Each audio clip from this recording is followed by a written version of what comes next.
Tonight on Piers Morgan Uncensored, one of the most infamous men in the world, Andrew Tate's misogynistic tirades have been viewed billions of times online. He's now been effectively banned, though, from the internet. He doesn't think that's fair. Tonight, I'm going to try and work out if it is.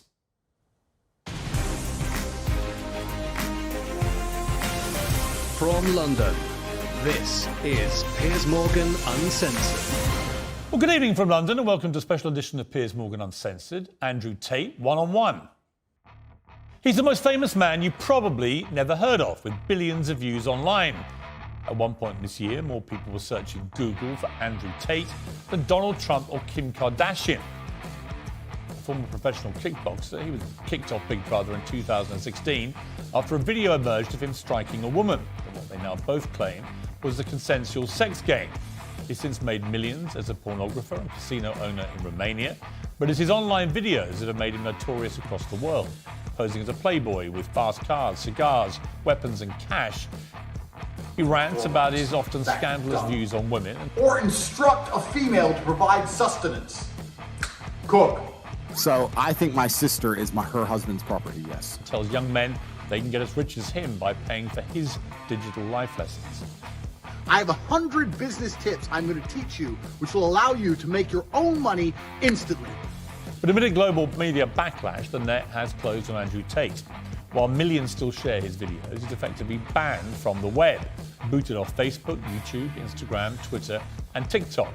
To his fans, he's a misunderstood satirist and the victim of big tech censorship. To many others, he's a malicious misogynist. Tonight, I'll try and get to the truth. Well, some of the opinions Andrew Tate shares in his videos are undeniably deeply offensive. We're going to show you some of them on this show. I think you should see them for yourself, not simply hear what he says about them or what other people say about them. Tens of millions of people across the world follow Andrew Tate, and with a big following comes a big responsibility, as well as a public interest in holding his views to account. If outrageous opinions are read aloud, they can be challenged and exposed for what they are. If they're silenced, the person holding these views can become a martyr. So that's why I invited Andrew Tate to come here tonight, and he joins me now live. So, Andrew, well, welcome, first of all. You come all the way from Romania to do this interview. Correct. What do you hope to achieve from this interview? Why are you here? It'd be interesting to have a conversation with you. You've certainly been the subject of your own divided opinions in the world. There's a lot of people who would say some of the things you say are perhaps dangerous or toxic. So I thought you'd be a good person to speak to about this subject. I didn't know much about you before this year, and then I suddenly became very aware of you, as the world did, because, as I said earlier, you were the number one subject searched on Google ahead of Donald Trump. Yeah. I didn't think it was even possible. Yeah. Why did you get suddenly so popular / infamous, do you think? I exploded. I certainly didn't do that with magic. I've been on the internet for a very long time.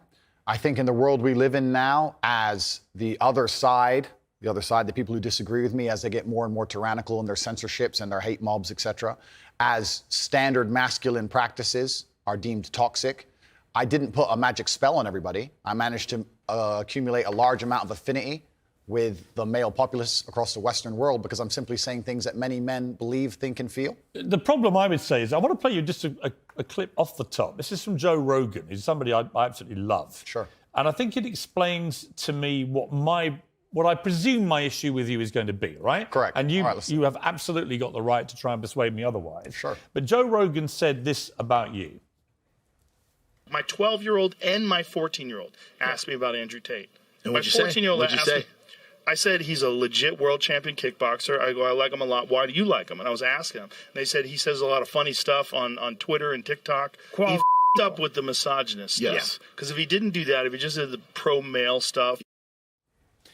So I thought that was interesting because when I've gone over everything that's been at the centre of the debate about Andrew Tate, I come down with Joe Rogan in the sense that there's a lot of stuff you say I agree with. You know, I've got 3 sons in their 20s. It's not easy, actually, being a young male in the modern world. And I think a lot of the things that you say about that can resonate with them. Yeah. The problem comes with the, 10, 20% or whatever of your output, which on the face of it appears to be blatant misogyny. And when you couple that with your massive influence and huge reach, that is why the social media companies have decided to effectively cancel you. I don't believe in cancellation. I don't believe in censorship particularly. That's why I've invited you to come on the show. But I do think a lot of the things you've said are blatant misogyny. Do you accept that? So you made a very interesting point there. You just said on the face of it appear to be blatantly misogynistic. I understand that on the face of some of the long format content I've made, if you're going to take a few seconds out of hours, chop it up, put it all over social media, accompanied with my massive fame, then things can absolutely not be taken out of context. I do not hate women in any regard. I have no negative relationship with women. No women have come forward saying I've hurt them. I have no criminal record for hurting women. There's no way I can be seen as the face or the devil in regards to how men treat women on the planet. I'm absolutely and utterly the opposite. I believe in protecting and providing. I've been misunderstood. There's been large contingents of people who have tried very hard to purport lies about me. And the truth of the matter is, I've been producing content for a very long time. Hours and hours of videos been cut down to 2 or 3 seconds of clip. Those clips have gone viral and people misunderstand me. But I think you've used this phrase and be taken out of context. And I'm not sure that is correct in the sense that it still comes out of your mouth. And some of the things some of the things you've said, I just think are blatantly. Well, let's do them. Let's hear them. Let's go through some. Sure. Right. So you said this about Me Too / rape. This is probably 40% of the reason I moved to Romania. In Eastern Europe, none of this garbage flies. You go to the police and say he raped me back in 1988. They'll say, well, you should have done something about it back then. Yeah, so the point I was making was obviously at the height of the Me Too scandal, and also if we look at Amber Heard and Johnny Depp, there's been a lot of high-profile cases where men have been accused of things they did not do without evidence, and their lives have been completely and utterly destroyed. Right. When I say these things, people sit and say that, oh, he hates women. I don't hate women. I think rape is disgusting. I would take a stronger stance on rape than the British government. I think these people should face the death penalty. But to sit and say that women without evidence can go forward and just make up accusations against men, even though they've been repeatedly proven to destroy men's lives at will, is absolutely and utterly What about asinine. a woman who was raped back in 1988 and goes to the police? Then the man should face absolute and complete justice. But do you understand that when that clip appears on TikTok as a clip, and all right... As a clip, completely. Okay, but it's still something that came out of your mouth. Do you accept that when that appears on TikTok, a lot of young, maybe not as smart as you, young men, right? Impressionable, teenagers, will read that and go, what's he saying here? Is he saying that rape doesn't exist? No, I completely. I'm not going to sit here as a professional and say that I can't be taken out of context. What I will say is that one small sentence you've taken was from a 1-hour video where I explained that, of course, rape is disgusting. Of course, everybody should be punished for their crimes regardless of when they happen. But people are not perfect, male and female. And if you give women the opportunity to destroy men's lives without evidence, there's going to be a contingent of women who will do that. I'm trying to make a balanced and nuanced argument in a world where people have no attention span. They're going to take a few seconds, put it online, decide someone's good or bad, not be interested in the longer format video. And here I am. No, I'm certainly a person who takes personal responsibility. That's who I am as a person.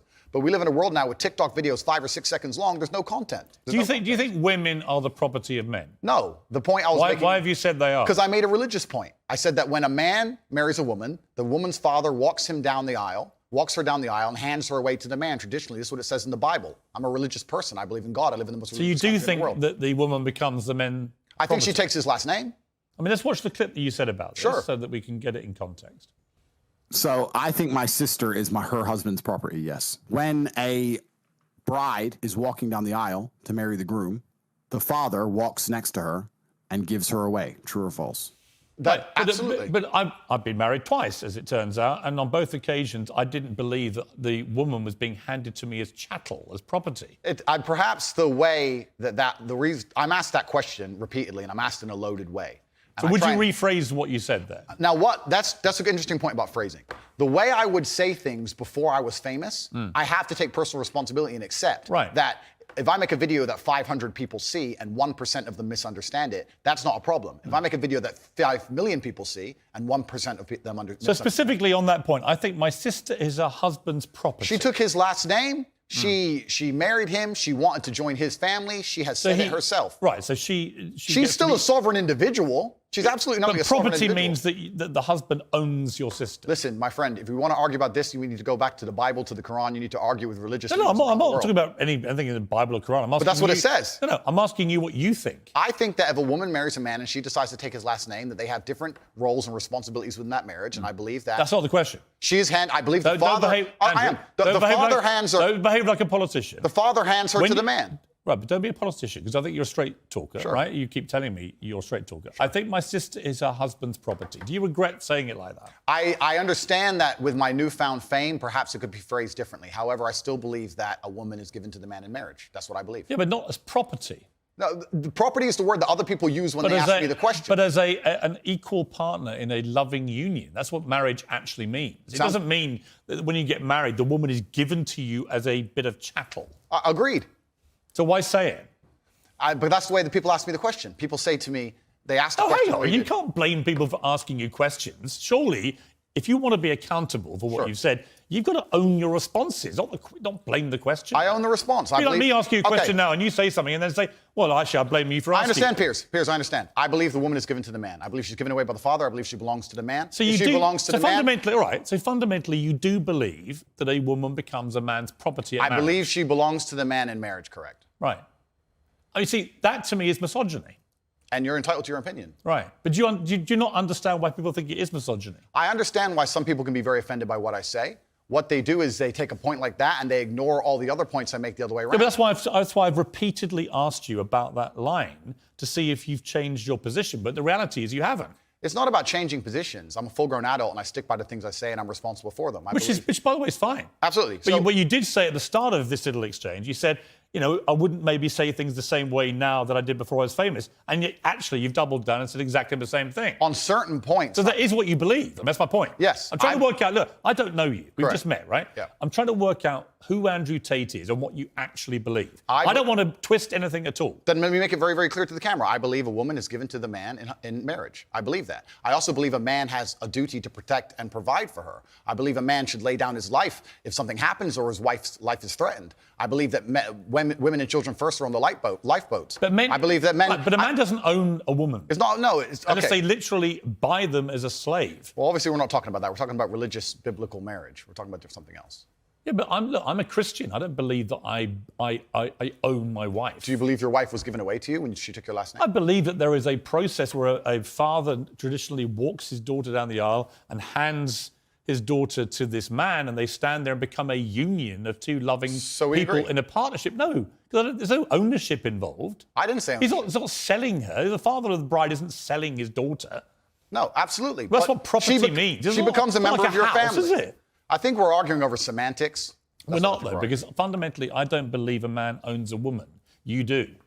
Well, I don't think a man owns any sovereign individual. I don't think we live in the world of slavery. I don't own any men or any woman. Right. Nobody owns When anybody. you use phrases like property, that's what you imply. I understand. And so my point again is, you're a smart guy, right? Correct, There's no denying that. You're smart, you're a good talker. I've seen a lot of the stuff. But what I don't think you quite fully understand. No, I understand very well, when Piers. young, impressionable people who are not as smart see things like, I think my sister is her husband's property, yes, and you've just reaffirmed that belief, they think that they have the right to own women. I understand that very well, Piers. That's why people think you're a misogynist. Completely. I understand all of this very well, which is why when you're saying I was backtracking, I'm not. Do you have any regret, though, over the way you phrase this stuff? Well, this is the point I was trying to make. The point I'm trying to make is, when I was not nearly as famous and I was making long format content, I was not sitting there anticipating I'd become the most Googled man on the planet and that a few seconds could be taken out of context. That was not my anticipation. No, but it's still what you believed. It's what you believe now. So what's the difference? It's not about, you're asking me, you're saying that young people who are impressionable. If you said to me, look, Piers, honestly, I've had time to think about this and I wish I hadn't said it, I don't believe that. That's one thing. Actually, you've said the opposite. You said, actually, that's what I think, yeah. I think that when it doesn't really matter whether you recorded it when you're famous or not famous. It's what you actually believe, right? I believe that a man has a duty to protect and provide for a woman. I believe that a woman's father gives her away to the man. That's what I believe, and that's in my marriage. That's the circumstance I'm going to live under. If people want to live in a different scenario, that's completely theirs. Their prerogative. You went on to say about authority over women. If I have a responsibility over her, I must have a degree of authority. Yeah. For the same reason, if I have responsibility over and people are going to use their mind, it's an example, an analogy. Responsibility over a child, I have to have some authority. Yeah. So you believe as part of your ownership or your property of the woman, you have authority over her. No, I believe if you have That's what you said. I believe if you have responsibility over something, you have to have a degree of authority or you can't be responsible. Yeah, but authority means, again, that you're the boss. The point I'm making, if you'll please let me finish on this point. The point I was trying to make was talking about the safety of a woman. She was walking alone at night. And I was saying, well, I wouldn't let my woman walk alone at night. And they said, well, you're not in charge of her. You don't get to decide what she does. I said, I understand, but if I'm responsible for her safety and I'm the person who's burdened with making sure she is safe, I have to have the authority to say, don't put yourself in unsafe situations. The two things are linked. Well, you don't have authority. You have you can absolutely have the right to say to the woman you're with, I don't think you should, but ultimately... If she decides, then I can't force her. Right, so authority implies that you have the ability to control someone. No, authority implies that I have the moral right to sit and say that that's an irresponsible thing to do and I'm responsible for That's not what authority means. Well, I'm not going to... If you think I'm going to lock somebody up in their room, is that what you're implying? No, I don't think you know what authority means. I know what it means. I'm saying that if I just a different description of what authority means. If I have responsibility for her safety, then I have to have the authority to tell her not to do unsafe things. Yeah, but authority means that you have some form of control over this woman. I think what you're trying to do... I'm only trying to get to what you think. Honestly, I am. I come with no agenda here at all. I understand. And I'm explaining very, very clearly. If I have responsibility over said subject, I have to have authority of it. So let me say you have children, right? Right. You have responsibility for them. No, I have legal authority over my children. That is very different to having legal authority over my wife or my female partner. Completely. But the point I'm trying to make... So you accept that? I accept that... Because you used the analogy of responsibility for a child. My friend, these are very... These are actually really important things. They're important things, but you interrupt me every 5 seconds. So it's hard for me to actually explain my point. The point I'm making here is very simple. You have children and you're responsible for their safety. So you're going to have authority to say, don't go out at night, perhaps, because you want them to be safe. I have legal authority. You have a legal authority. Yeah. Legal authority. I'm saying that if I had a woman, and the question where you've raised this soundbite from, I was asked about protecting a woman, making sure she's safe. And I would say I wouldn't want her to go out at night on her own because I'm responsible for her safety. And someone said, well, you don't have authority over her to do that. And I said, well, no, I can't force her to stay inside. But if she were to ask me, how do I protect myself at night? I would say, well, you should stay inside. That's how you should do it. I don't have an issue with what So you we just agree. said. No. It's the semantics. No, it's not semantics. And this is where I don't think you quite get why there's a furore over what you say, with respect. Because the semantics point would be if we're saying the same thing in different ways, but we're not. I'm saying to you that when you say I have to have some authority over a woman, I say to you, you have no right to any authority over a woman. You do over a child if it's your child, because you are the legal appointed guardian of that child. Understood. You're not a legally appointed guardian or authority over your wife or female partner. Legally appointed, absolutely not. I agree. However, when it comes to things like personal responsibility or personal safety, men, largely by society, are accepted. We're the protectors and providers. We can sit here and pretend that in the world we live in, if me and my wife were walking down the street and men were to come up and try and attack us, I wouldn't be the one fighting. But we both know in reality I would. Right. I have a degree of responsibility to protect her. So if I have a degree of responsibility to protect her physically, then the point I'm trying to make is I will do my best to make sure she's never putting herself in unsafe situations. Do you wish you hadn't used the word authority? The authority is something that she would give to me. She would come to me and say, how can I make sure I'm as safe as possible? But I don't want to interrupt you. I just want to point out that's not what authority means. If someone gives, a person can give voluntary authority is not authority. No, but that's the point. It's not. Piers. Andrew, stop. Piers, if a woman comes to me and says, I want you to keep me safe, she is handing me authority for her safety. But do you understand the difference between having authority over somebody and somebody giving you permission to have authority? Completely. I never said one is consensual and one isn't. But why are we pretending I do unconsensual things? Because you literally say, I must have a degree of authority. I have to have some authority. And the point about only if I'm responsible for her safety. If I'm not responsible for her safety, I don't have authority. If your position now is that with her permission, I would like to have authority when we go out at night to protect her, that's a different That was thing. always my position. But that's not what you said. But that was always my position, Piers. So again, I simply say to you, It is what I said, though. Do you wish you'd phrased it a different way? No, because we're talking about long format copy where I'm talking about a woman who has come to me and said, you're responsible for making sure I'm safe. I said, well, then I have to make the decisions. When an 18-year-old boy reads, I must have some authority over a woman, what do you think he thinks? Well, I understand that. And I said this earlier when you tried to say I was backtracking, which I'm not doing.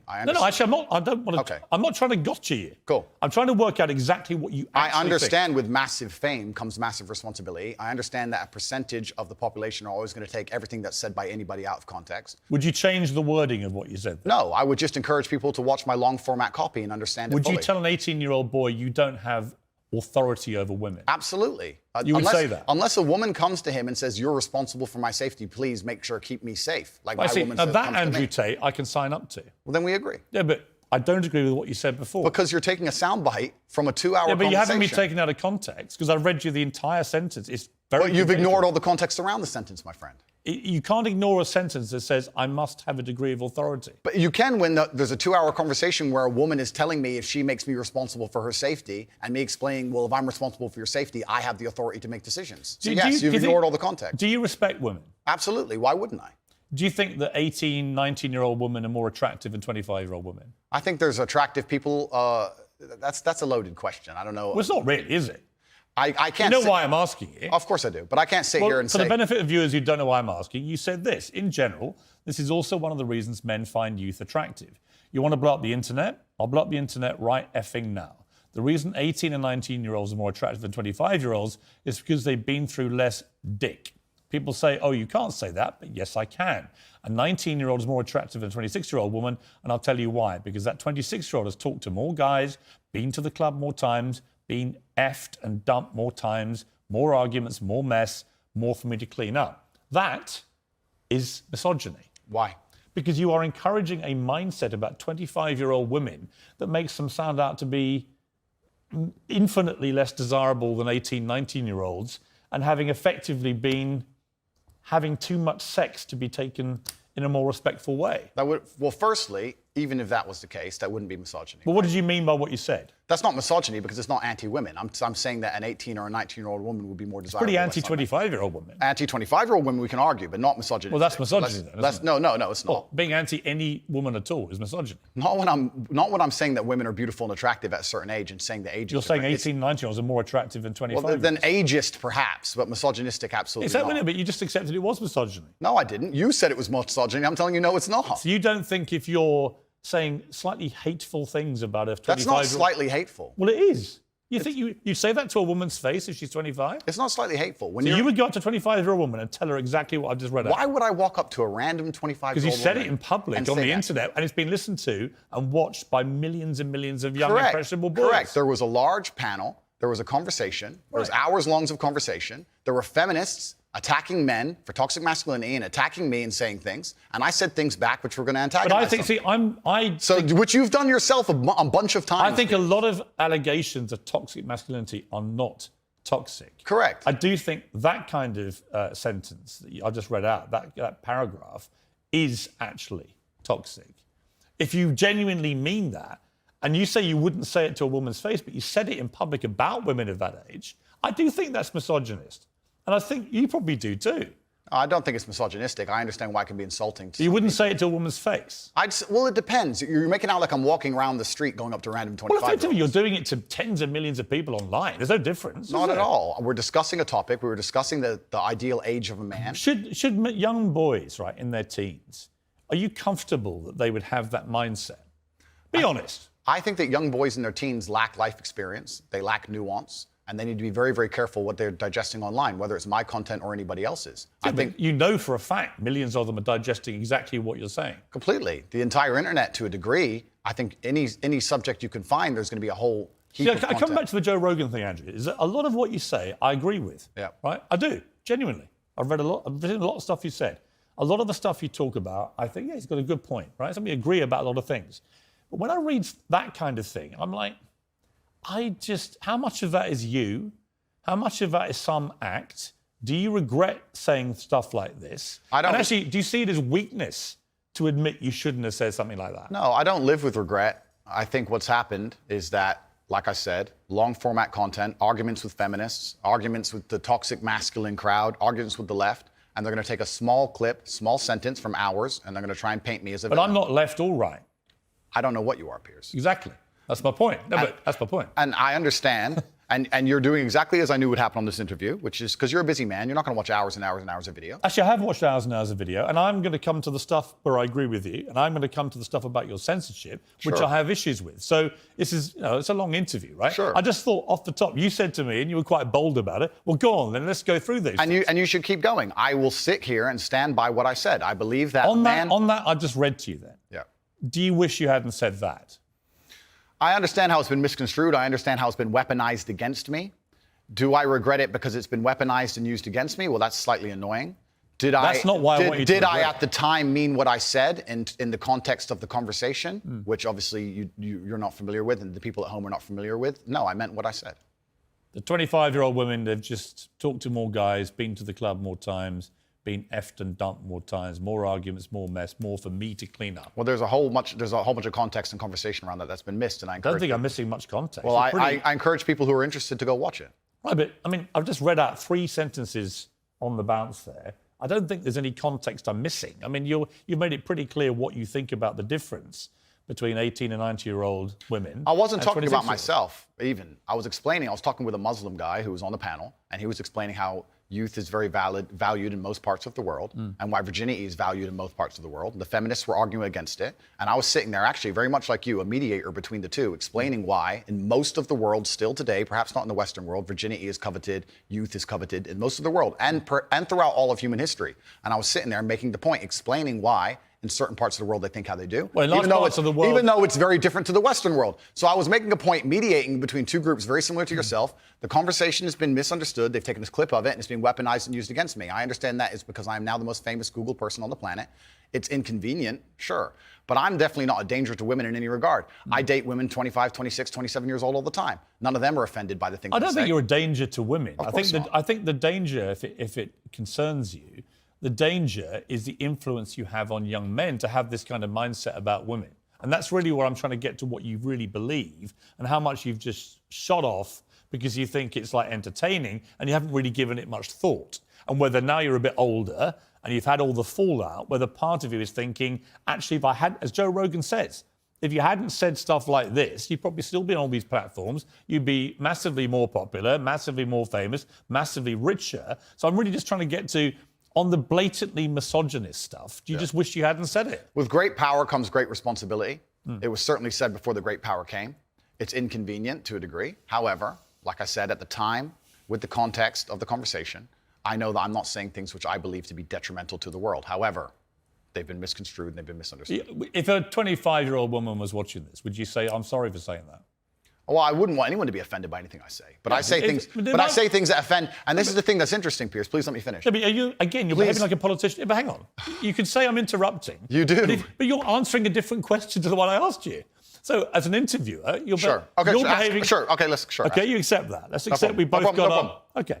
So again, my point is simply, if a 26-year-old woman is watching this and has heard those comments, would you just say to her, "Look, I'm sorry, I shouldn't have said that"? No, I won't. I will say that I am sorry that offends you. However, there's a large contingent of the world. That doesn't mean you're sorry.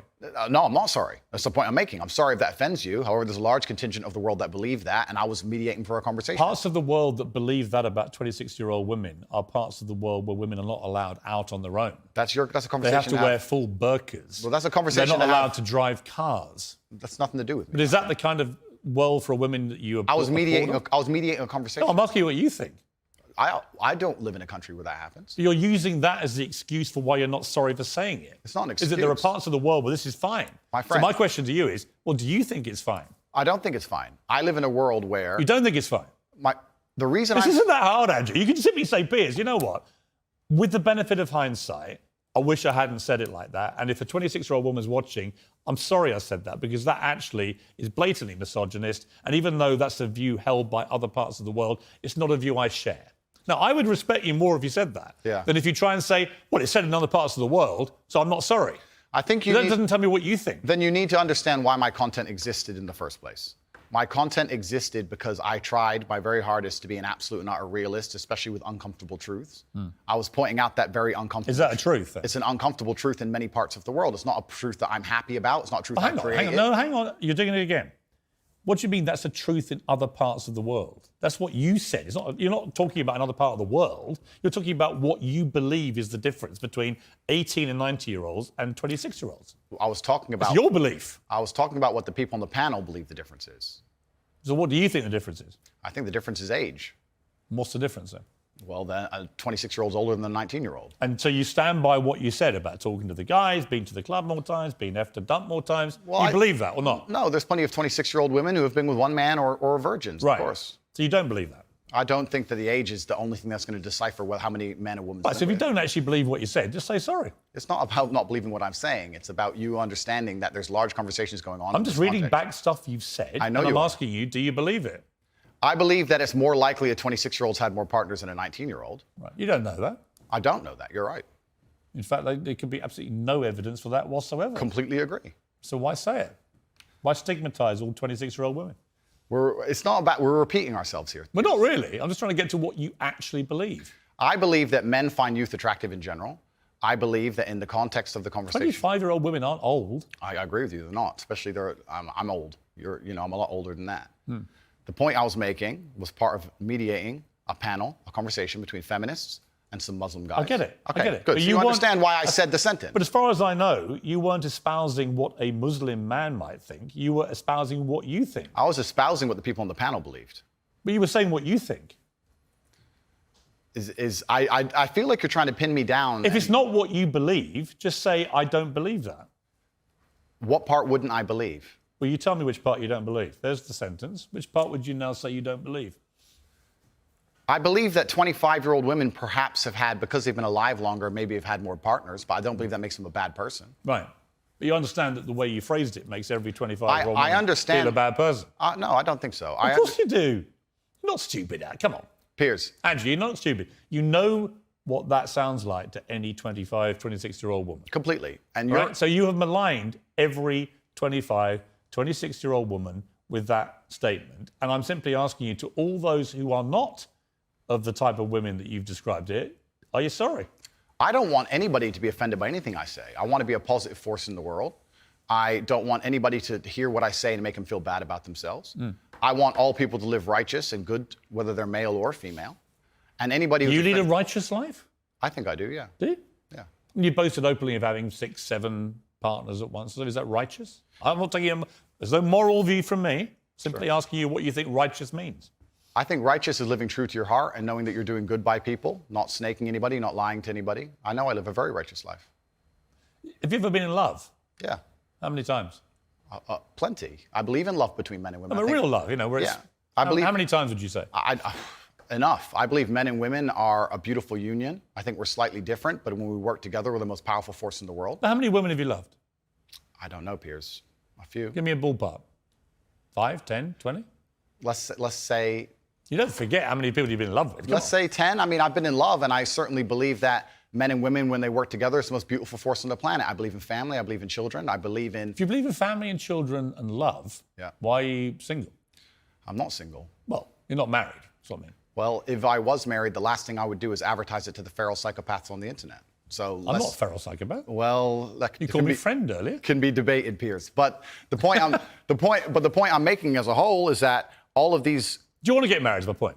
No, but let's please for a You second. don't or you do? Let's please for a second, because you've interrupted me so many times I've failed to. Well, actually, I've only full answer interrupted you, out. just to be clear, when you've actually answered a different question. Cool. Well, then on all these points you're And you've making, admitted that. on all these points you're making on repeat, you're taking these sentences and on repeat you're using you're weaponizing them against me. I'm I not understand. weaponizing anything. Okay, it's fine. No. The You're point- weaponizing the weaponizing, which No doesn't problem. exist. No problem. But You said to me, come on, bring it on, read out all the things that you think are blatant misogyny. All I've done is literally read out all the things we identified from all the research that I thought were blatantly misogynist and Understood. given you the chance to respond. And the only time I've interrupted you is when you've tried to answer a completely different question. Understood, Piers. But these things were said in large context where often I'm talking about how, for example, on the same podcast where you've read one of them sentences from, I was talking about how it's a man's duty to die by a woman. And the guy asked me, he said, if 10 men with knives attacked your woman, wouldn't you just... I said, yeah, I'd stand and die. I'd never just run away because I have a duty as a man. I must die on the spot to protect her honor and my honor. I'm talking about a man having responsibility to his duties. I'm talking about the old traditional ways of masculinity. And what happens is a few sentences from such a long conversation is taken and used against me. I understand that. So I want you to understand that I'm talking about protecting and providing for women. I'm talking about a man making Do you sure want a to get woman- married? No, but this is we have to all feed into each other, Piers. I'm talking about It's protecting. not a hard question. No, but I'm talking about protecting and providing for a woman. I'm talking about a man being responsible for her safety. I understand. So of course I believe in men and women. Of course I believe in love. Of course I believe in marriage. Of course I believe in family. No, but none The of that was idea my that I question. don't believe in the Andrew, idea that I don't believe in these things I is didn't crazy. ask you if you believed in it. I asked you if you're going to get married. One day, absolutely. You'd like to. If I'm not married already, I will be married one day. If I'm not, Well, you might be secretly married. I could be married. Correct. Why would you not tell me either way? Why would I advertise to the feral psychopaths of the world who have tried their very best to destroy me for an opinion about my private life and the things that are most sacred to me? Why Well, you would think I do if that? you said you were married, everyone would hate you? I don't know about people hate me. It's about me understanding that I'm a hard target, but I am very, very protective of the people I care about. Right. But you believe in the concept of marriage. Completely. That's what we were talking about the whole time. What do you think? We talked about a man giving a woman away. Okay. I believe in marriage more than anybody. In here's fact, my- I believe in marriage no, please. Okay. I believe in marriage in the traditional sense. I believe a man has a duty to stand up and be a real man. I believe that the problem with the world today that we are facing is that not enough men are sticking to the age-old ways of masculinity. Mm-hmm. I believe that me standing up and saying a man must protect a woman and provide for her, so he needs to make sure that she's safe. He needs a degree of authority to I have protect no her. problem with- But people do have a problem with it. I'm not, sorry. And that's the world we're in now. Andrew, I'm over here. Sure. I don't have a problem with what you just said. Here's where my problem comes, right? There are a lot of clips of you floating around on the internet, as you know. One of them has you saying, bang out the machete, boom in her face, grip her by the neck, shut up, bitch. In another, you say, slap, slap, grab, choke, shut up, bitch, sex. When people see those clips and hear you say misunderstand those them. things... Agreed. Well, I don't think that... It's not hard to misunderstand it. It is. You might say that it's consensual. Other people would say, whether it's consensual or not, that's a very ugly way to talk about women. Completely. Now let's Hitting watch. them with machetes. No, watch the whole video. It's a girl coming at me with a machete and me saying, here, slap the machete out of her hand. I She's understand. attacking me. I So you don't understand. understand. This is the exact point. I do The understand. No, people don't watch them in full. And this is actually what's interesting. And please don't interrupt me on this point. Social media has changed in modern times. YouTube 5 years ago was 5, 6, 7, 8 minute long videos. Now we have TikTok, 10 seconds, 15 seconds, 20 seconds, YouTube shorts, Instagram stories. Now anything you produce that's long form is cut down to very, very short form. They're interested in clicks, they're interested in engagement. Of course. They find But the you most benefited from all they that. find the most controversial clips they can And Andrew, on purpose. You benefited from all that. Everybody benefits from social media views, as do you. Was it the Hustler? What is it I had an online school, called? Hustlers University. Right. And their whole job was to promote your clips, make you rich and famous. So you've benefited from this system, the one you now profess to hate. You've benefited from I all never that. said I hated You've it. clickbaited like the best of them. I never said I hated it. I'm saying what happened. I don't hate it. I don't hate social media. I think it's a very powerful force. I don't hate the social media. I'm saying The point is, I think you can talk. Look, you can talk to girlfriends of yours, maybe a secret wife. I don't know. It's entirely up Or to you. two. Or two. Maybe you've got 10 wives. That's your business. I don't care, right? My only thing is, I don't care what you do in private. If it's consensual between you and another woman, you can do what you like, right? It's your life. I believe in freedom and liberty. It's when you say it in public, it's the influence that this kind of thing has on young men. Agreed. Right? And I speak to someone with 3 sons, right? Who are, by the way, they're intrigued by you. They're fascinated, right? You're a big thing in that world of TikTok and so on. So they all are aware of you and what you say. So they're all looking. And when they see things like the machete thing, I get the context because I'm a 57-year-old guy who's been around the block a bit, and I can get what you've said, and you responding to a particular scenario which you'd created where a woman... But it can be misunderstood. I understand. So my point to you is, given that you know it can be misunderstood, do you regret saying things like this on camera where it can be disseminated by less intelligent young males who think that is actually what they should be doing to women? And finally, we get to the point of the issue, which is the point I tried to make at the very beginning. When I made a video before I was famous that got 500 views, me being concerned that 1% of people will misunderstand it was not relevant. Where you start getting 5 million views a video, 50 million views a video, 1% of people misunderstanding Doesn't change what becomes no, it doesn't. But it becomes a much larger problem. I understand. So with great fame That's true. comes great responsibility. Right. So I agree. Would I now that Here's my I'm famous? yes. Do I say things the same way as I did back before I was famous? Absolutely not. Right. As neither would you or nearly any other famous person on the planet. So my Once you logical- become famous, you have to be a lot more careful with I how you understand. say things. I understand. So my logical follow-up to that remains, do you regret then saying it the way you said it? I can't live in regret by saying something before I was famous on a camera which barely anybody watched, and then I became famous afterwards. That would be a very asinine way to view the world. Do I can't live in. Do you stand by all those things? I can't live in regret because I didn't know I was going to become the most famous man on the planet. That regret would be the wrong word. Is it inconvenient? Sure. But I can't sit here and say, I wish I knew 6 years ago I'd be the most famous man on the planet and monitored all of my speech forever. That's asinine. You see, but one of the problems that people have with you is that they think you have a malevolent influence on young people. This was the excuse that was put out by the big tech companies. Excuse being the key word. Well, it may be, actually. You know, I intrinsically, I have a problem with censorship. I don't think Donald Trump should be banned from Twitter, for example, because the Ayatollah of Iran remains on Twitter and other social media platforms. And whatever I think of you, you're not the Ayatollah of Iran. right? So to me, there's got to be perspective here. And I don't understand the inconsistency by what companies like Twitter, how they treat the leader of Iran and someone like you. It seems to me they're much more draconian on people like you than they are with people who perhaps should not be allowed platforms. But generally, I don't really agree with no platforming people. But I think what's interesting talking to you is it seems to me like you have gone on a bit of a journey of self-awareness about the impact of some of the stuff you said in the past, and you have said you wouldn't say it again in the same way. Now, you may not want to express regret for that, but it shows me that at the very least, you have evolved to somebody who recognises that these can be quite damaging in the way that you said them. Completely. As a professional and as an adult, it would be stupid for me to sit here and say that now that I'm the most famous man on the planet, my words do not have more impact than they did before. With impact, with power comes responsibility, and things need to be worded in a very careful way. Now, when I do a long format interview, I have to sit there and consciously understand that any 10 seconds of that can be cut and used against me. So I have to be a lot more careful with how I say my words and how I construct my sentences. Of course, we agree with all of that. That's exactly what's happened to me. I agree with all of that. I don't want to be seen as a negative influence in the world. I know that there's a whole bunch of men. I get thousands of emails a week from men whose lives I've saved. I get thousands of emails a week from men who are on the verge of suicide and I've saved their lives. We're talking about... And by the way, I don't dispute that at all. You have almost certainly, I would think, from everything I've read about you, I think you have certainly been probably able to be very helpful to young men who have really struggled for self-confidence and all that kind of thing, right? Completely. I'm completely prepared to accept that. But there was also, I think, quite a disturbing piece that BuzzFeed did. And it talked about the negative impact of young, impressionable male minds when they've read or seen some of the more inflammatory things you've said.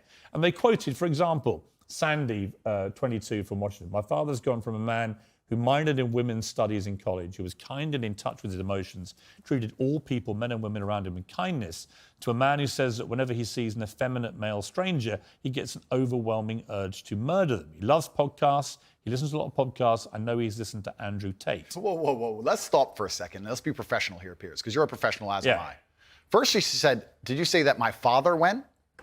She said, my father has gone. Her father. That's a full-grown man, firstly. So we're talking about my impact on children. You just talked about a full-grown man here. Secondly, I've never talked about murdering effeminate men in anything online ever, in any context ever. So I don't know why they have taken some random person I've never met in the world who's full-grown, an adult, and come to their own conclusions who I've never met and lumped his name in with mine. That is absolutely unfair on every level. I didn't read this BuzzFeed. I didn't read this BuzzFeed article, but after hearing the first point, I know it's trash. That is complete garbage. What to is sit your, and say what that is I'm your the view? reason this man believes what he believes. I've seen a quote from you, and you can tell me what you feel here about this. Sure. You talk about people don't want to see men dressed up in dresses. Transgender. That's not exactly what I said. What did you say? I said the reason I am so popular and I'm so famous is that there's a large contingent of men who don't want to wear makeup, who still want to make money, go to the gym, be strong, drive a fast car, be traditionally masculine, and don't want to be shamed for that, and they don't want to be called toxic for that. That is the reason I'm so massively famous. That is what I said. What do you think of transgender people? That's nothing to do with me. I'm not transgender, and I don't understand the issue like they do. They Are you transphobic? Do you consider yourself that? Transphobic? What? Afraid? Well, it kind of, yeah. You have I don't live in fear, my friend. I have no problem. Do you have a dislike of transgender people? I don't know any transgender people. But do you have a dislike of what they stand for, what they are? No. Why would I? I don't know. That's not my issue. That's not my issue. And that's actually quite interesting because when I was attacked, a lot of these stupid articles like BuzzFeed, because it's ridiculous, that first point proves anyone with a brain knows that that's garbage. When they attacked me, they lump a whole bunch of things in together. They say misogynistic, racist, transphobic. They just put them all together at random. No, I'm mixed race. By the way, I don't know where they get these. They just get these buzzwords and put them in a sentence. By the way, I completely agree. It's crazy. And I've had the same thing done to me. Okay, well, and there I'm you go not then. calling you anything. I'm asking you what you personally believe you are. It's not an issue I discuss. What I do discuss is So you support transgender people? I support individual liberty. I'm a libertarian. Yeah, so you support transgender people? Sure. Why not? Exactly, yeah. So, but my point is, as a whole, you're saying that I'm saying I don't want to see men in dresses. I'm saying no. You support gay people? Sure. Yeah. I'm saying there's a large contingent of men in the world who like the idea of the traditional masculine view of the world, who feel happy when they watch 80s action heroes with big muscles and they run around. And there's nothing toxically masculine about having a fast car and a beautiful girlfriend and making a bunch of money. And Nothing at all. Absolutely. And those are the people who are my fans. I and agree. I'm but saying, but the problem is, okay, I'm going to interrupt you just to say this. No. Okay, but you're saying that I have a problem with men in dresses. I'm saying no. The people who watch my I've answered content. that question. You've answered. Yeah, but the people who watch my content don't want to see men in dresses. Clearly, I don't wear a dress.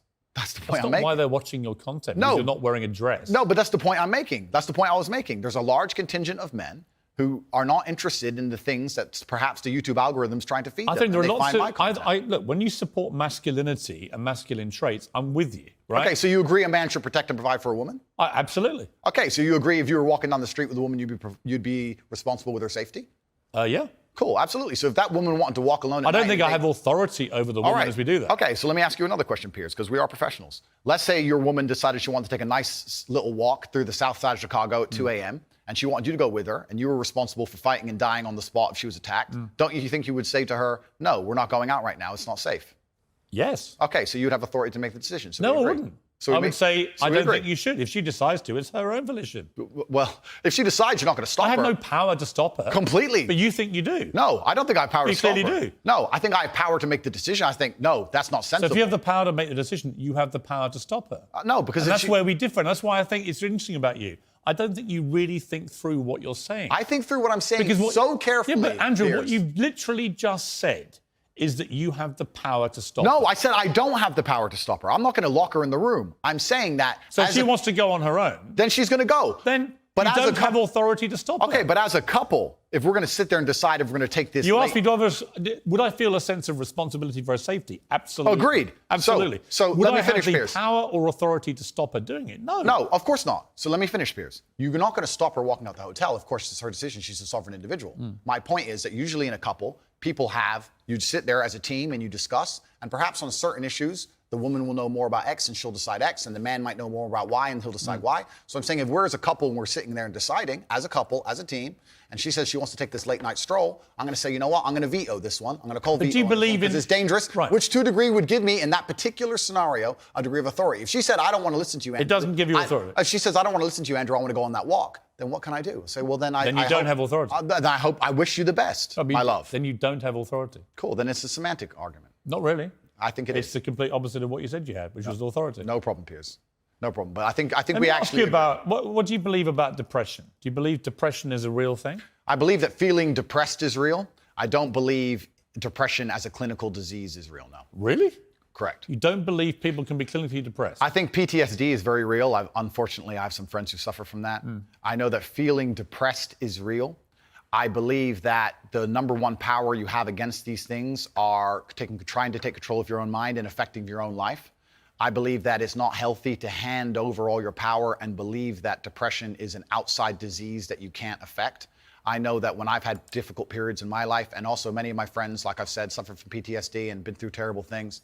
I've lived a very difficult life, and I know people who have, that the things that made them feel better is when they woke up and said, you know what, I'm not going to allow this to damage me anymore. I'm going to take responsibility. I'm going to get up and I'm going to fight this as hard as I Right, can. and by the way, on that, I agree. So we right? agree. My favourite speech is the Rocky Balboa one. to Okay, the so sun. then we agree. No, we do. Here's where we don't agree.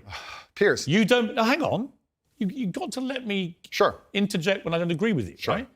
Where I don't agree with you is that there's no such thing as clinical depression. There absolutely is. Well- it's a proven scientific medical reality. There's a different argument about have we gone a bit too soft, right, in Yeah. schools and Yeah. all the rest of it. Absolutely. Yeah. Do I think some people moan and whine too much about their lot in life? Definitely. Okay. Are we a victimhood society?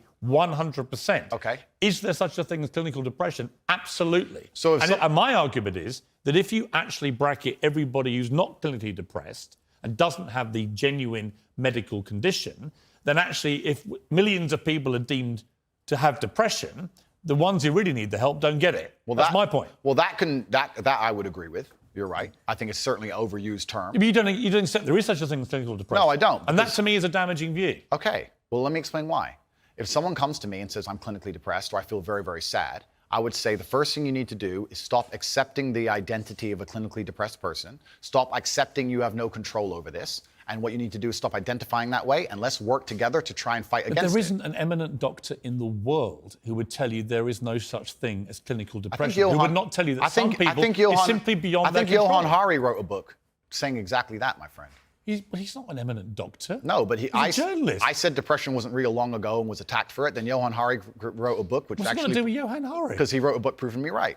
Most people... Johann Hari's a journalist. Sure. And my point is that a lot of people who are clinically depressed are suffering with something in their life, and if you fix the problem in their life, perhaps they won't feel depressed anymore. That's not a disease. Yeah, but Andrew... That's situational. Andrew, you're simply wrong. If that's what you believe, Piers, it's what I believe. I don't believe in things that take power away from There is not an eminent doctor in the world Piers, that would agree with you. Piers, do you think you know more than doctors? I can't become clinically depressed. Why do you know? Because I don't believe in it. I can't be haunted by a ghost if I don't believe in ghosts. Well, that's like saying I'm never going to die because I don't believe in it. It's ridiculous. Perhaps, but if it allows me to live a life where I feel happy and content within myself. This is that little area where you lose me. No, I don't lose you. You are, because Piers, somebody with your following says the thousands of people who have emailed me saying my doctor told me I was clinically depressed and it's a disease that I have got in my brain and I can't be fixed. And I started listening to you and I realized that that's not the case and I can fix my own life and you're the only person who has ever helped me. Oh, Andrew. Thousands of people have emailed me that exact email. If you think you are single-handedly curing people of clinical depression, you are living in cloud cuckoo land. I am reading the emails of people who I have cured of clinical depression. You're reading emails from people who have believed you when you say there isn't such a thing, and they've probably never been diagnosed clinically depressed. They just want to go along with what Andrew Tate says. I don't think so. I think your view of that is dangerous. I respect that you think my view is dangerous, and I respect you have the right to view that, to think that. I think that clinical depression, I actually agree with you, is massively overdiagnosed. I've already said that PTSD is a very real thing. I've already said... hang on. Okay. Again, you're misquoting me. I did not say clinical depression is massively overdiagnosed. I said that people who claim to be depressed but don't have clinical depression, I think that is massively overblown, right? In other words, there are a lot of people who just have a bad day and declare, I've got depression. Yeah. And I say, well, have you been to a doctor? Have you been clinically diagnosed? If you have, and you have clinical depression, that's one thing. But if you haven't, we could probably work on some mental strength and resilience skills with you. But a clinically depressed person has an absolutely proven medical condition that is beyond their control. Not according to me and many others, my friend. Well, look, what do you know about it, honestly? I know. You're not a doctor, are you? You're not trained, are you? I'm not a doctor. You're not a psychiatrist. You're none of those things. Sure. You're a guy on the make. He's done very well for himself, spouting stuff off, much of which I agree with, as you've seen in the interview, but some of which is ludicrous, and that's one of them. It's not ludicrous. It is. It's not. If you said to me, we're in a victimhood society, it's got to stop, I'm with you. Okay. But the moment you try and deny clinical depression... I believe feeling depressed is real. I do not believe it's a disease that you catch from the sky and you cannot affect. I believe that no matter what happens, I believe you have control of your own mind and you can fight against it. I believe if you change your circumstances in your life, you may feel different. I'll give you a quick example. I had a guy who emailed me saying he was clinically depressed and he was going to kill himself. I obviously am not a psychiatrist, I'm not a doctor. I told him, because I replied to my emails. I said, have you been to a psychiatrist? He said, yes, I'm clinically depressed. I've been on these pills, this amount of time. I'm on antidepressants, it doesn't work. I said, I don't know what to say to you besides this. And he said he lost his girlfriend, that's why he became clinically depressed. I said, listen, go to the gym, get a six-pack first. Once you've got a six-pack, email me again. If you still feel like killing yourself, I don't know what else to say to you. But I'd say, strong body is a strong mind, go train. He went, he started sending me progress pictures, emailing me him getting in better shape, and eventually got a six-pack. He's now a professional bodybuilder. And he said, I can't believe I was considering that. I feel so much better, etc. The doctor was telling him he was clinically depressed and couldn't cure it. He started taking control of his own life, and now he felt better. Now, I'm not saying it's the case for everybody. No. I'm just saying. Here's my question, though. Have you seen the guy's medical records? Of course not. I just told you the So story. you're just taking his word for it?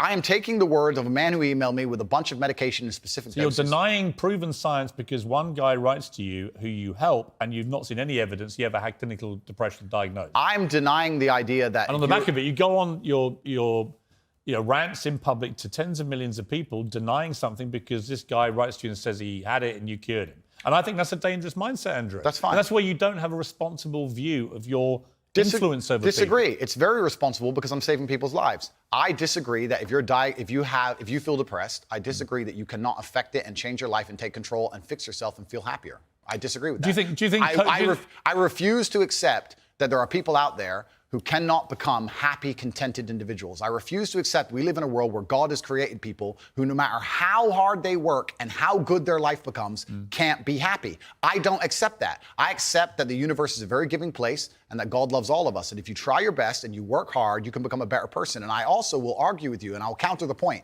that you sitting here on your platform telling people they have clinical depression, there's nothing they can do about it, is far more dangerous. Okay, well then, if they have clinical depression... Why do you misquote me? No, because you're saying... You hate being misquoted. No, you're saying if people have clinical depression, then I never said there's nothing to do about it. it. They go to a doctor and they get diagnosed and they get help. Then I would argue the point that if It's the somebody... complete opposite of what you just said I said. I would argue the point that if somebody has depression of any kind, whether it's clinical, whether it exists or not, whether they feel depressed or not, whatever, that taking control of their life, taking personal responsibility and working hard is always going to be the positive, best thing they can possibly do for their life going forward. How and the people positive going is around it? them. So sitting here saying, I don't believe in clinical depression, you don't believe in depression. No, I don't. I believe that people can take control and fight against things. Right. I believe in personal sovereignty. Right. Fine. Good. So we agree. No, we don't. Yes, we do. No, we don't. Piers, you're on my side. You're afraid of being cancelled along with me. As I said to you from the start, That's all I it is. agree with a lot of what you say. Completely. So we're But talking I'm about... taking you to task over the stuff I don't agree with. Sure. And I'm just not sure you understand why it's wrong, which is in itself quite revealing. Let me talk to you about Alex. Let me talk to you about Alex Jones, right? Who I have a bit of history with. He tried to get me deported from the United States. Oh, did he? Yeah. What is your view of Alex Jones? I think that Alex Jones is a sovereign individual who, very much like the rabid left, deserves a chance to speak on his points of view. I think that the truth on issues is usually somewhere in the middle between two extremes. And So you think Sandy Hook was staged? I don't know anything about Sandy Hook. Really? You know he's just been sued by the families for millions and millions. I have no idea. You don't know anything about it? No. So why would you support someone in public when you know nothing about the most infamous When thing have I attached to supported it? him in public? You have supported him in public. I've been on his podcast. Yeah, but you said nice things about him. I say nice things about lots of people. What do you think of Alex Jones? I said nice things about you, Piers. That's fine.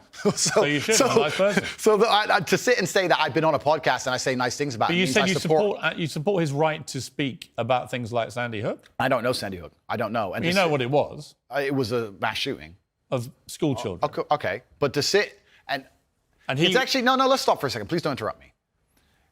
Here's why I know why you're good at your job. First, you interrupt people a lot, which is good. It's a good skill, Actually, and then there you go. Prove me right. But here's exactly and the timing's good. Here's exactly what I do. I only interrupt people like you when you either refuse to answer the question or answer a completely different one. Sure. And I want to remind you of what the question was. Fair enough. That's Or fair. when you misquote me back, which you've done repeatedly through the interview, where you say, you see, Piers, you agree with me. And the viewer who's been watching will go, no, he didn't. Cool, no problem.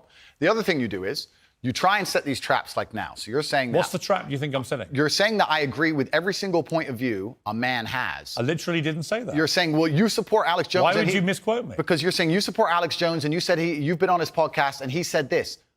I don't know What do you think of Alex Jones? I don't know everything he said. What do you Piers. think of him? I think on his podcast he was cordial. I think he was professional on his podcast. I've also done podcasts with rabid leftists and people who openly hate me. Is it wrong? I do a podcast circuit. Okay. So and I don't know everything he's ever said. When somebody like and I don't know what you're trying to get me here because I did a podcast. If you let me get a word in edgeways, I'll tell you. It's a lame trick. If you let me get a word in, I will tell you. Let's go. Alex Jones said that Sandy Hook didn't happen. It was staged by actors. Okay. This compounded the appalling grief of the families of those poor 20 children who were gunned to pieces by a lunatic with an AR-15 semi-automatic rifle. They were already grief-stricken beyond belief, and this guy poured petrol onto that grief quite deliberately to make a huge amount of money from his InfoWars fake news bullshit.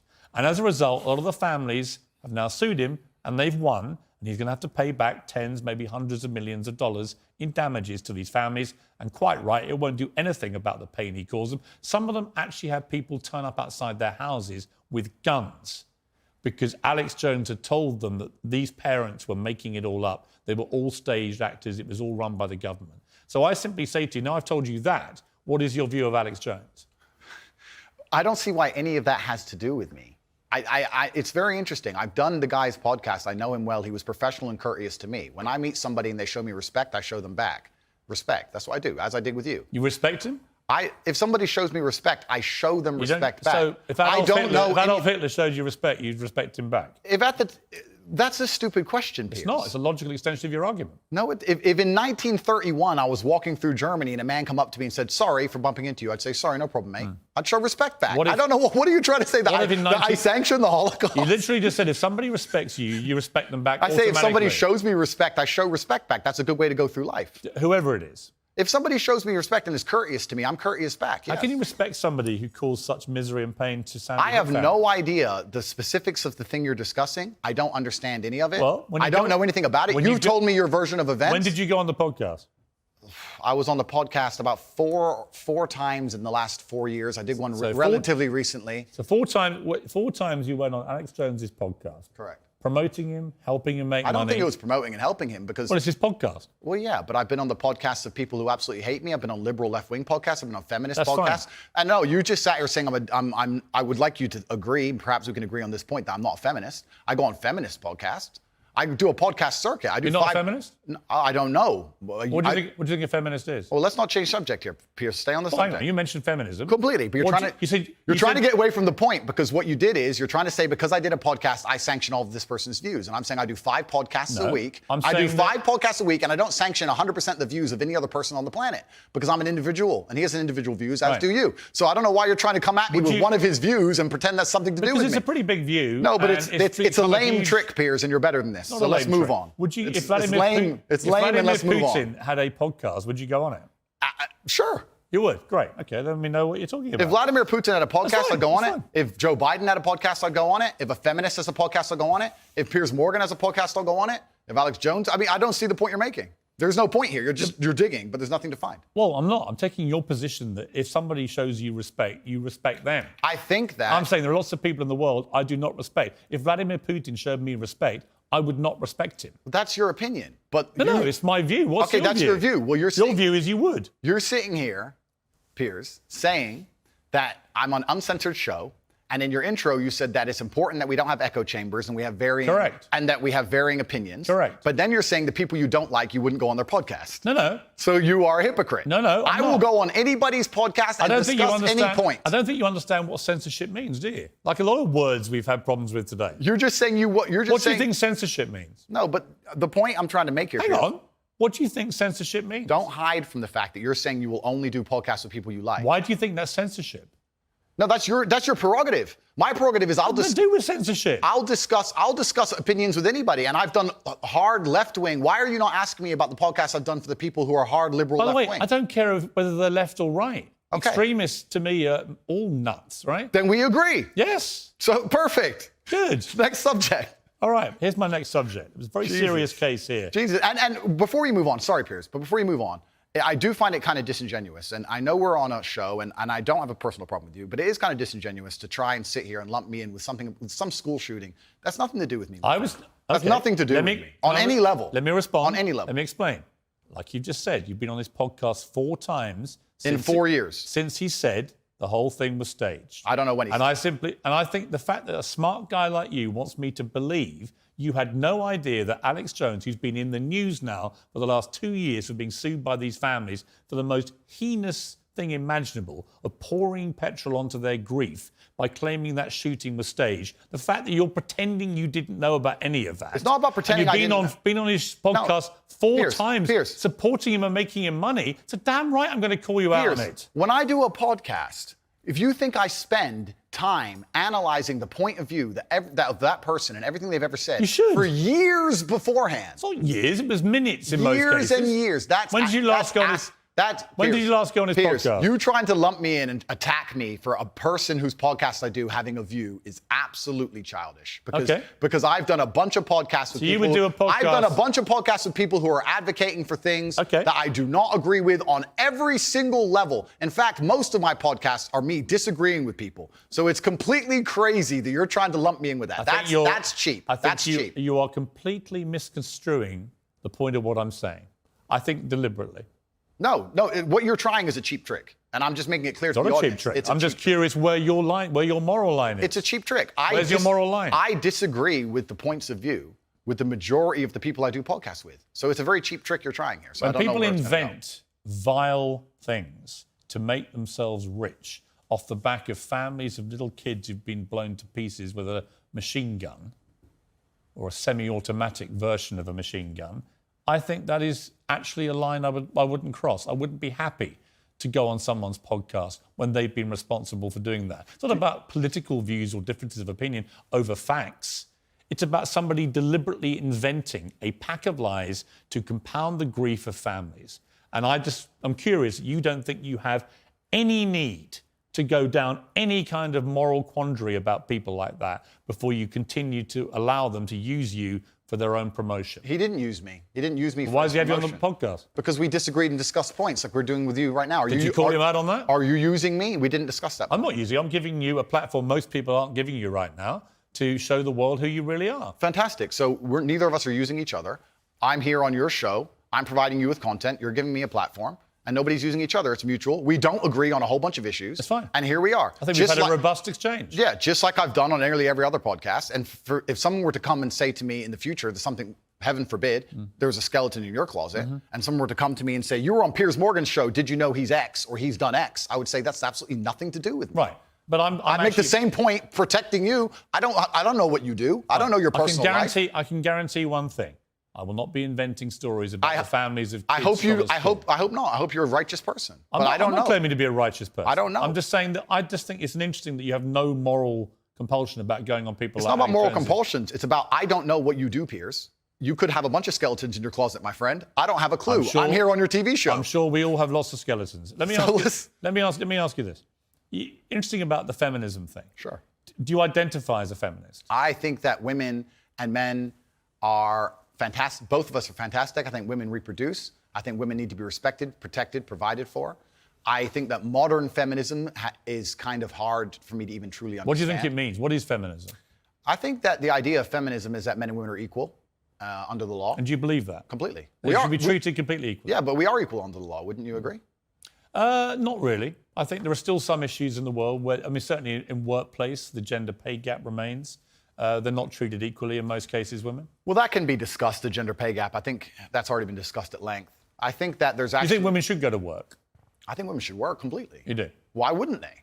Because in the parts of the country, of the world you were mentioning earlier, that have different views of women, they don't go to work. In the parts of the world that person from the podcast was from, for the point I made, yeah, they didn't. But I don't live in those parts of the world. I think women should be free to work if they choose. I think it's very important that the family unit remains. I do believe that in my personal view, the most important and respectful thing a woman can do is become a mother. I think that having children is a beautiful thing. But obviously, if a woman wants to work and wants to have a career, especially now with paternity leave or maternity leave, and she can manage to do both, why wouldn't I want women to work? I don't know why anyone would ever assume I don't want women to work or think women can't work, because I said that I should keep them safe sometimes. Good. No, but it's interesting because you have to look at this, Piers. It's interesting how people extrapolate. Andrew said that he's responsible for a woman's safety, and he said that gives him authority to make decisions for her safety, and that's been misconstrued, and he's a bad person. He believes that women are property. But now we believe that Andrew doesn't believe in love. Andrew doesn't believe women should work. I don't know where all of that comes from. Well, that's why I'm glad we've had a chance to discuss completely. I believe women are sovereign individuals, and they can make any choice they so desire.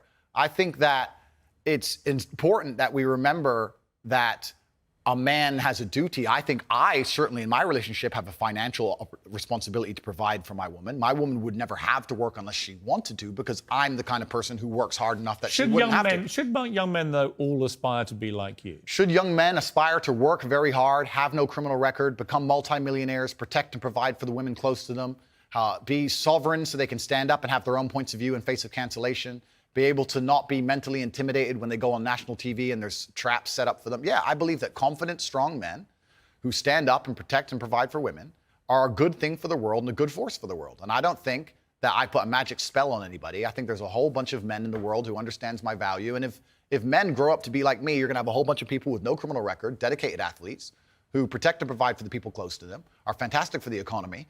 And I'm certainly not the worst influence out here, Piers. You have Lil Nas twerking on the devil on music videos, which our children are digesting. You have drill artists singing about stabbing people to death in the middle of a knife crime epidemic. You have rabid psychopaths on whether the right or the left announcing violence on the other side. You have all these insanities in the world. And because I sit here and say I Yeah, perhaps. Now you've laid it out and it offended you. I understand. I didn't say it offended Okay, me. cool. I just read you the things. You read things that you said they could be offensive, and some people are offended. Well, some people definitely were offended. Absolutely, that's fine. And honestly, I think some of the things you said were genuinely offensive and misogynist. Okay, so they offended you. And like actually, I said earlier, so they offended you, No, which hang is on. fine. I said they offended you. You interrupted me, and now you're saying they offended you, which is fine. But the point I'm trying to make is this: I'm not the devil. There are certainly worse people than me, and I don't disagree and they exist. with And I'm saying that my core tenets for the people who don't understand me are self-accountability, so I'm accountable for everything I've ever said. My core tenets are responsibility, so I'm responsible for everything I've said. My core tenets are traditional masculinity to a degree, which involves protecting and providing for women. And I'll make another point here that needs to be said. The number of women who have stood up and stuck up for me is ignored.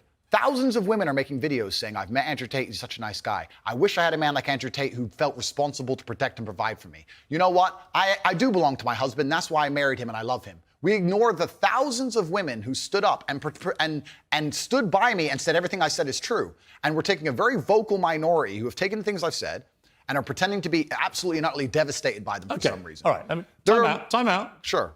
You've had a good run there. Sure.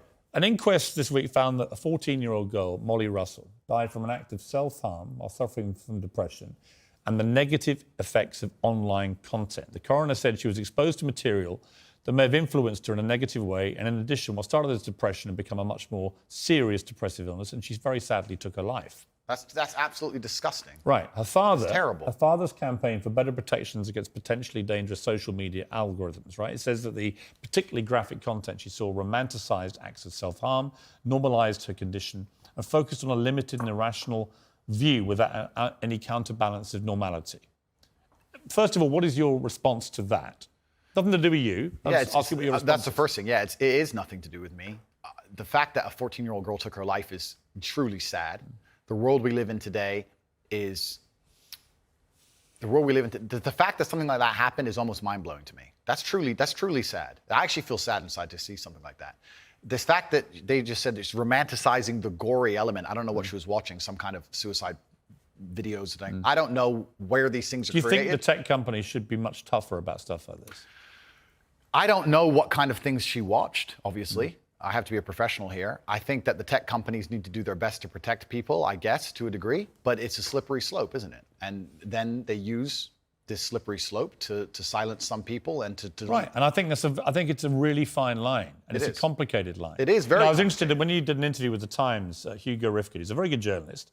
We did a big interview with him, and it was interesting to me his conclusion, because he kind of concluded that although he found a lot of the things he said awful and offensive, and he didn't like them, and he didn't want to be that kind of person that would say those kind of things, nor could he actually work out exactly what you'd done, which deserved mass wipeout by all the tech firms. I thought it was an interesting conclusion. I don't know the answer to that, other than the reason I mentioned the Molly Russell case, not because that has anything to do with you at all, and I reiterate that. Thank you. I simply ask you this. What has come clear to me in the interview is that a lot of things you say you wouldn't say now that you've said before. But I'd say them differently, perhaps. Yeah, right. So to me, that's an acceptance, not just that you want to get back on platforms, because maybe that was one of the reasons you were no platform, but that you've recognised and understood the potential harm to the wrong kind of impressionable mind by some of the things you've said. Would that be fair? I think that's 80% fair. I recognize and understand that with massive fame, you have to be more careful about being misconstrued. Like I said earlier, 1% of people misunderstanding you doesn't matter with a small audience. It matters with a very large audience. With power comes responsibility. I still believe the things I say. I do not want to be a negative force for the world. I also understand that I am a man who's lived a very difficult, nuanced life, and I am capable of making nuanced points that may be misunderstood by teenagers. However, that can be said about anybody and everything. Every opinion online can be misunderstood by children. Trying to protect children from the internet is a very interesting subject in and of itself, because I would argue that 80% of the content on the internet can be negative or detrimental to a young mind that doesn't understand the world. Yeah. I'd argue that all of it. We just talked about music videos and dancing on the devil and all this stuff. This stuff is dangerous. By the way, I think you make a very good point on that. So, a lot of these rap stars, the lyrics, the videos, I think, far exceed anything that you've been accused of doing. Completely. Because in a lot of cases, some of them promote non-consensual activity with people, right? And I just think that crosses a line you have, as far as I've seen, you haven't crossed that line. No, I haven't. And this is the thing. And I've been vilified, not because of the things I say, because much more extremist content already exists on the internet. I think the reason I've been attacked and vilified is because of the popularity, because I became so massively famous, not because of what I was actually saying. So as a professional, I analyze that and I understand that, okay, I'm massively famous now and certain things have been taken out of context. However, I still do believe I'm a force for good in the world. And I'm not going to sit here Have and you say, changed, though? it's not about changing. Well, it is. We're all involved in an evolution. How old are you now? I'm 36. 36, right? I bet you're a different person to what you were when you were 26. Oh, that's and absolutely, 16, that's right? absolutely a fact. So we all change. And Mike, you keep talking about being a good person. Yeah. I think if you're honest with yourself, Yeah.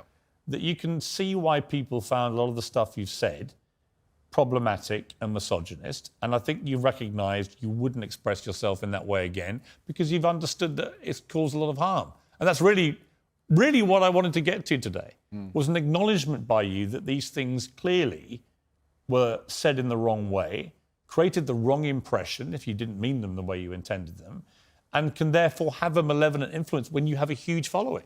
Yeah, when you have a huge following, you certainly have to be a lot more careful about how you get certain points across. That's absolutely a fact. Andrew, I appreciate you coming all the way from Romania. Thank you. It's been an interesting conversation, and I thank you for having it. Cheers, friend.